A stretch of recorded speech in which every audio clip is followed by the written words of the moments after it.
In my new infected maggot video, so I am sharing it to show you the very wet condition of leg which is very infected by maggots.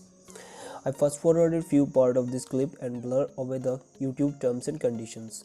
Follow my channel for further updates. I have given link in my description for few horrible clips of maggots. We remove almost larvae and remove dead tissues. We use turpentine to kill them instantly.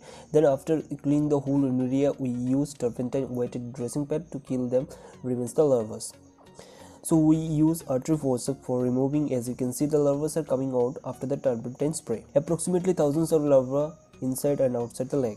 It's a very difficult to cleaning and dressing. Other side, the patient felt little bit pain during the dead tissues removing.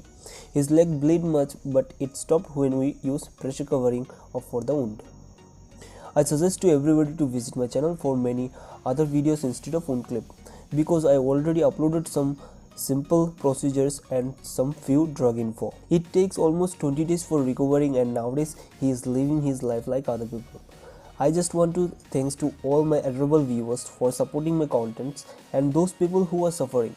Thank you for watching my video, and don't forget to subscribe my channel and share this clip with others. In my few videos I received some comments about rough rubbing or cleaning of the wound, but actual matter is I just increased the video speed to give you a better video clip in a less time. Everything done according medical supervision and institution privileges.